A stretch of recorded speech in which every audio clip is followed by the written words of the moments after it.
I used to think that dry brush paints were a waste of money, because why bother when regular paint does the job just as well? But after testing all the Warhammer Color Dry paints, plus all the Green Stuff World Ionic and Dio Drybrush paints for this video, I changed my mind. At least somewhat. I'll tell you everything you need to know about dry brush paints, which ones are actually worth it, and how to get the best results out of them.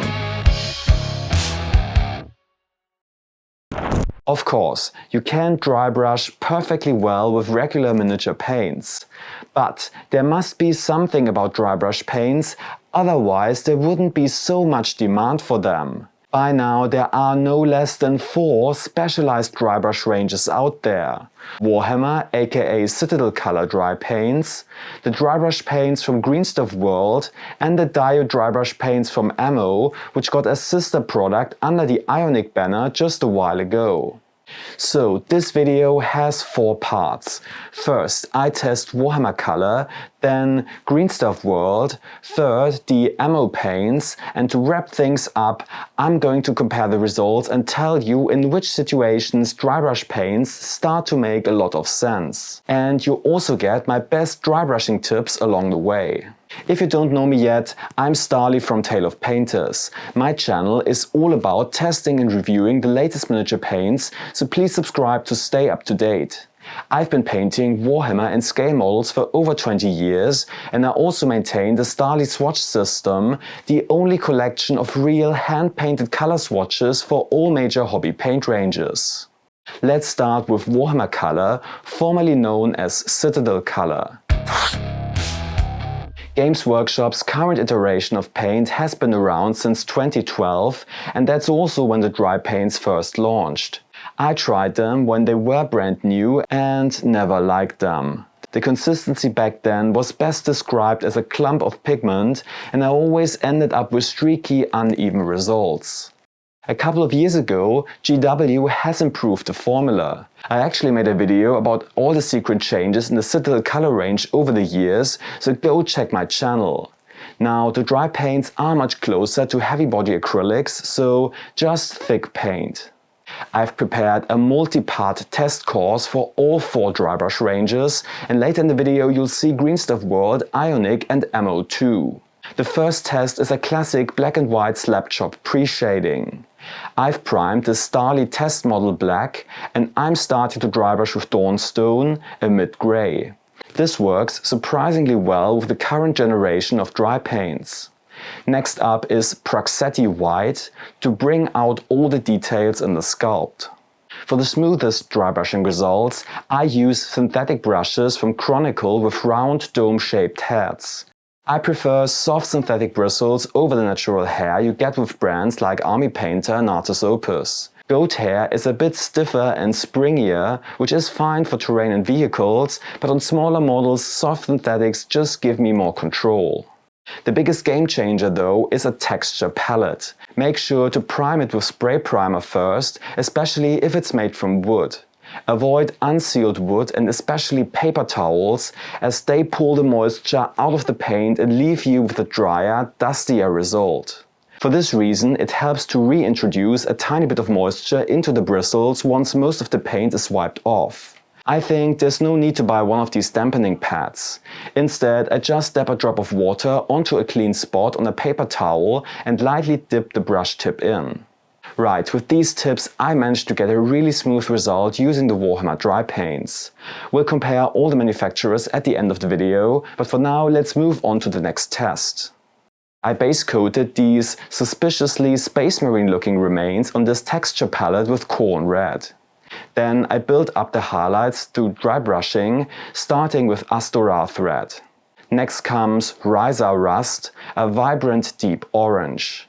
By the way, many of the dry paints have one-to-one layer and base paint counterparts. Ryza Rust, for example, matches Troll's Layer Orange, as you can see here.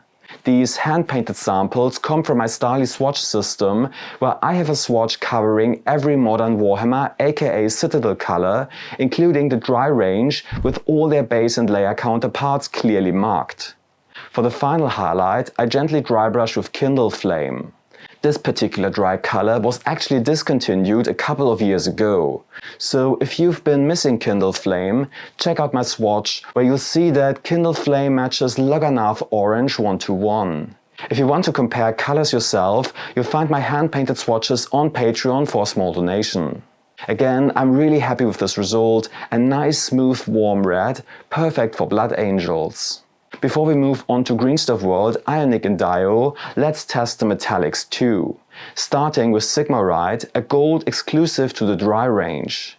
Straight away I noticed that the paint loses a lot of its color during dry brushing, ending up very light and silvery. This is a common issue with metallics when dry brushed, since many metallic paints are made up of a silver pigment combined with a colorant. In this case, a golden yellow. The colorant tends to get stripped away as you wipe the brush, leaving mostly the silver pigment behind, which is what happened here. Next, I add highlights with the silver Necron compound and go over this hatch here too, applying the silver directly over the black primer. Even though the gold has gone quite light, the result is still really smooth as long as you follow my tips with the texture palette and that extra bit of moisture. So, to my own surprise, the current generation of dry paints really isn't as bad as I remembered them, high price aside of course. The full comparison, my final verdict, are coming up at the end, but for now let's move on to Green Stuff World and see if these are a more budget-friendly alternative. The Green Stuff World dry brush paints come in these large screw top pots with 30 ml of paint, more than double what you get with Warhammer Color. Price per pot is only a few cents higher than Warhammer, and that brings us to probably the biggest advantage of dry brush paints: the economic angle. Since you wipe off and waste around 90% of the paint when dry brushing anyway, it makes sense to spare your more expensive paints and use these cheaper per milliliter alternatives instead. We start again with the slap chop test using Storm Grey and Off-White. The consistency of the paint is very thick and dense, more like the old clumpy Citadel dry paints. You really have to work the paint into the brush. The paint is also quite tacky and the bristles end up feeling gummed up fairly quickly. You definitely need to add extra moisture once you've wiped the paint off. After that, paint release worked reasonably well, though I had to apply quite a bit of pressure, which led to more visible streaking. Here's the result, and I'll do a full comparison with the other brands at the end of the video. For the next test, I base coated this dragon tail on the texture palette with a dark olive green, then dry brushed heavily with dry puke green. After that, I went over it more lightly with bone meal, but again I needed quite a bit of pressure to get the paint onto the model. That produced a lot of pigment dust, which ended up settling on the surrounding areas of the palette. I also tested the Green Stuff World metallics, starting with Cursed Gold. To get a better consistency, this time I stirred a decent amount of water into the pot to make the paint a bit thinner. That made the dry brushing much easier, but just like with the Warhammer Color Sigma Rite, a lot of the gold tone gets lost during dry brushing. Here's what Cursed Gold looks in the pot and on the model. I dry brushed the other half of the logo with dark forged iron, a dark steel tone, which worked fine. After that, I added highlights with the lighter dry-aged silver. The silver pigment here is quite dull and matte, so the highlights barely show up. Here's a comparison with Warhammer Color. Necron compound is much brighter and gives you more contrast. My final verdict comes at the end of the video, but you've probably already picked up that straight out of the pot with no extra thinning, I struggled a bit with Green Stuff World dry brush paints. But we still got Dio and Ionic to go. Maybe these can give us more smoothness while still being affordable. The dry brush paints from Ammo come in 40 ml pots, another 10 ml more than Green Stuff World and over 3 times the amount you get with Warhammer Color. For that you just pay under $5, about €1 more than Green Stuff World. The formula is pretty much identical across both ranges, a thick but creamy consistency that reminds me of heavy body acrylics. The only real difference is that the Dio range leans more towards earthy, military colors, while Ionic offers more vibrant fantasy hues. Let's get into the slap chop test. These paints are very creamy, so you barely need to add any extra moisture after wiping the brush. The Ionic range doesn't have a mid-gray, so I had to jump straight to the very light pale gray, which means the transitions became a bit harsher than with Warhammer Color. The dry brushing feel itself is similar though. I finished off with a final light pass of pure white, and here's the result. The full comparison is coming up at the end of the video. Here are some other colors. I dry brushed this door heavily with earth brown from the Dio range. While I do so, please take a moment to like or even hype this video if you got something out of it, and don't forget to subscribe to the channel, as I always have the latest paint reviews to help you level up your painting game. After the brown, I do a lighter pass with Dio Dark Sand. As I mentioned, the consistency is identical between Dio and Ionic. I lightly brushed the edges of the wood grain with Ionic Pale Sand. The cast of the door on the texture palette is a bit soft, so with sharper detail you'd be able to pick out the edges even better, but the result is still a nice faded wood tone.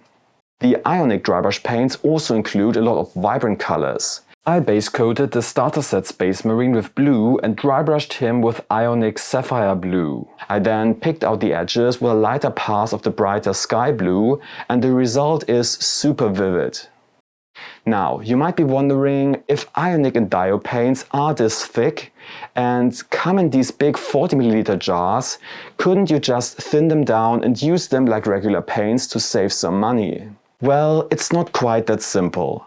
Thicker paint doesn't automatically mean higher pigmentation or opacity, it often just means more thickening agent. That means covering power drops once you thin them down. You can see that clearly with the yellow, orange, red and especially the magenta from the Ionic Drybrush range. Thinned down to a typical hobby paint consistency, they cover really poorly. They don't share the same brush painting optimized formula as the regular Ionic paints and behave more like heavy body acrylics or craft paints. Actually, for these four colors, I would have preferred it if Ionic had gone for more covering power over saturation.